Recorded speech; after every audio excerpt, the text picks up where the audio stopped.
नमस्ते दोस्तों, वेलकम। आज हम एक ऐसे कॉन्सेप्ट को समझेंगे जो हमारी आज की दुनिया को आपके इंटरनेट मीम से लेकर बड़ी बड़ी फिल्मों तक हर चीज को शेप कर रहा है। जी हाँ, हम बात कर रहे हैं पोस्ट मॉडर्न पोइट्री की। अब नाम सुनकर थोड़ा हैवी लग सकता है, लेकिन बिलीव मी, जब तक ये एक्सप्लेनर खत्म होगा आपको एहसास होगा कि इसके जो आइडियाज है ना, chaos, playfulness, mixing things up, वो सब हमारे आसपास ही है। तो ये रहा हमारा आज का रोड मैप। सबसे पहले हम मॉडर्निज्म की टूटी हुई दुनिया में जाएंगे, फिर देखेंगे कि पोस्ट मॉडर्निज्म ने उसके सारे नियम कैसे तोड़ दिए। उसके बाद हम उनके नए पोएटिक टूल कोड को एक्सप्लोर करेंगे, कुछ इंपॉर्टेंट पोएट से मिलेंगे और एंड में इन दोनों को आमने सामने रखकर इनका एक फाइनल कंपैरिजन करेंगे। ठीक है, तो चलिए शुरू करते हैं। देखिए, पोस्ट मॉडर्निज्म को समझने के लिए पहले उस चीज को समझना जरूरी है जिसके रिएक्शन में ये पैदा हुआ, और वो था मॉडर्निज्म। ये लाइन टी.एस. एलियट की फेमस पोएम द वेस्टलैंड से है और ये मॉडर्निस्ट माइंडसेट को बिल्कुल परफेक्टली कैप्चर करती है। इसका मतलब है, ये टूटे हुए टुकड़े मैंने अपनी बर्बादी के सहारे के लिए जोड़े हैं। यानी दुनिया बिखर चुकी है और पोएट का काम है इन बिखरे हुए टुकड़ों को इकट्ठा करके उस तबाही में भी कोई ना कोई मीनिंग, कोई मतलब ढूंढने की कोशिश करना। तो इससे एक बात बिल्कुल साफ हो जाती है, मॉडर्निस्ट के लिए केओस एक ट्रेजेडी थी, एक ऐसी प्रॉब्लम जिसे ठीक करना था। उन्हें लगता था कि इस सारी उथल पुथल के नीचे कहीं ना कहीं एक गहरा, अ सिंगल एब्सोल्यूट ट्रूथ छुपा हुआ है। उनकी आर्ट एक सीरियस, एक हीरोइक कोशिश थी उस टूटी हुई दुनिया में ऑर्डर वापस लाने की।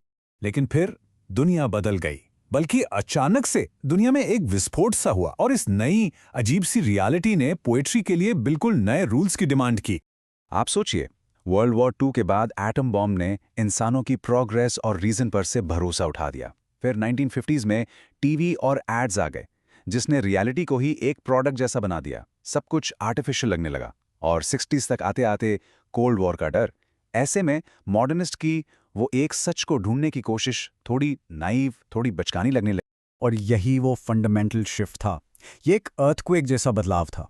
पोस्ट मॉडर्निस्ट्स ने उसी केओस को देखा, लेकिन उन्होंने अफसोस नहीं किया।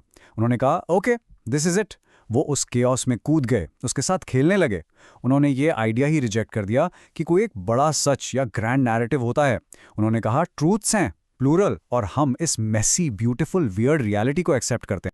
तो सवाल ये है कि अगर आपकी फिलॉसफी ये है कि केओस को एम्ब्रेस करना है, तो आप लिखेंगे कैसे? इसके लिए आपको नए टूल्स, नए औजार चाहिए। तो चलिए पोस्ट मॉडर्न पोएट के इस नए टूल किट की कुछ इंपॉर्टेंट टेक्निक्स देखते हैं। सबसे पहला टूल है फ्रैगमेंटेशन और कोलाज।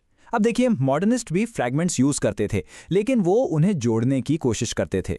पोस्ट मॉडर्निस्ट्स ने कहा, नहीं, वो बस अलग अलग टुकड़े आपके सामने रख देते हैं। इधर एक एड का स्लोगन, वहां हिस्ट्री बुक से एक लाइन, बीच में किसी फिल्म का डायलॉग, और वो रीडर यानी आप पर छोड़ देते हैं कि आप इस सब के बीच क्या कनेक्शन बनाते हैं। नेक्स्ट है इंटरटेक्सचुअलिटी और पैस्टिश। इंटरटेक्सचुअलिटी का सिंपल सा मतलब है कि कोई भी टेक्स्ट अकेले एग्जिस्ट नहीं करता। एक पोएम शेक्सपियर, एक कार्टून और एक साइंस बुक, तीनों से एक साथ कुछ ना कुछ ले सकती है। और पैस्टिश पैस्टिश बेसिकली मिमिक्री है, एक प्लेफुल तरीका किसी दूसरे राइटर के स्टाइल को कॉपी करने का, या तो उन्हें ट्रिब्यूट देने के लिए या बस मजे के लिए। फिर आता है आयरनी और ब्लैक ह्यूमर। जब दुनिया ही अजीब और बेमतलब लगने लगे, तो वॉर, डेथ और लव जैसे सीरियस टॉपिक्स को एक सीरियस टोन में डिस्कस करना मुश्किल हो जाता है। तो इन पोएट्स ने एक डिटैच्ड, थोड़ा अलग और डार्कली फनी टोन अपनाया। ये उनका एक तरह का कोपिंग मैकेनिज्म था। ये पॉइंट बहुत बहुत इंपॉर्टेंट है। मॉडर्निस्ट्स के लिए हाई कल्चर यानी फिलॉसफी, क्लासिकल आर्ट और लो कल्चर यानी पॉप म्यूजिक, कॉमिक्स के बीच एक दीवार थी। पोस्ट मॉडर्निस्ट में उस दीवार को तोड़ दिया। उन्होंने कहा, क्यों, सब कुछ कल्चर है। उन्होंने टीवी कमर्शियल्स को मिथोलॉजी के साथ और पॉप म्यूजिक को फिलॉसफी के साथ आज़ादी से मिक्स करना शुरू कर दिया। ओके, तो हमने आइडियाज़ और टेक्निक्स की बात कर ली। अब इन आइडियाज़ के पीछे के चेहरों को देखते हैं। याद रखिएगा, पोस्ट मॉडर्निज्म कोई एक स्टाइल नहीं है, बल्कि एक बड़ा सा अम्ब्रेला है जिसके नीचे कई अलग अलग मूवमेंट्स आते हैं। 3 मेजर मूवमेंट्स आपको जरूर याद रखने हैं। पहले, द बीट्स। ये थे रेबल्स, सोसाइटी के खिलाफ, जिनकी पोएट्री में रॉ एनर्जी थी। फिर आई द न्यूयॉर्क स्कूल। ये थे कूल, शहरी लोग। इनकी पोएट्री ऐसी लगती है जैसे आप अपने किसी दोस्त के साथ शहर में घूमते हुए बात कर रहे हो। और आखिर में लैंग्वेज पोएट्स। ये थे रैडिकल एक्सपेरिमेंटर्स। उन्होंने भाषा को ही माइक्रोस्कोप के नीचे रख दिया और वर्ड्स को उनके मीनिंग से अलग करके देखा। हमने काफी ग्राउंड कवर कर लिया है, तो अब वक्त आ गया है फाइनल शोडाउन का। चलिए मॉडर्निज्म और पोस्ट मॉडर्निज्म को हेड टू हेड कंपेयर करते हैं ताकि सारे डिफरेंसेस बिल्कुल क्रिस्टल क्लियर हो जाएं। ये टेबल आपके रिवीजन के लिए परफेक्ट समरी है। इसके कोर डिफरेंस पर फोकस कीजिए। एक तरफ है कियोस पर अफसोस करना, दूसरी तरफ है कियोस को सेलिब्रेट करना। एक तरफ है एक गहरे सच की तलाश, दूसरी तरफ है ये मानना कि सच तो रिलेटिव होता है। एक तरफ सीरियस टोन, दूसरी तरफ प्लेफुल। यही इनके बीच का सबसे बड़ा, सबसे अहम फर्क है।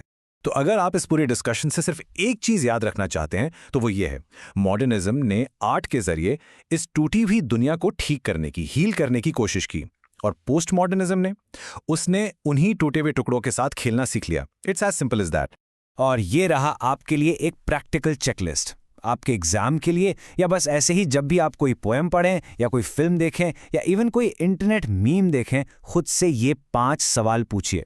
अगर आपको इनमें से ज्यादातर का जवाब हाँ में मिलता है तो चांसेस आर आप एक पोस्ट मॉडर्न चीज को देख रहे हैं। और मैं आपको इस आखिरी सवाल के साथ छोड़ता हूं। जरा सोचिए हमारी आज की दुनिया के बारे में। Internet memes, remixes, TikTok videos, AI generated art, लगातार इंफॉर्मेशन की बॉम्बार्डमेंट। क्या ये सब बहुत कुछ वैसा ही नहीं लगता जिसके बारे में ये पोएट्स लिख रहे थे?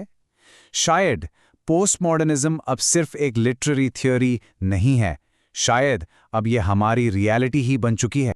मैं उम्मीद करता हूं कि इस एक्सप्लेनर ने पोस्ट मॉडर्निज्म के कॉम्प्लेक्स आइडिया को आपके लिए थोड़ा आसान बना दिया होगा।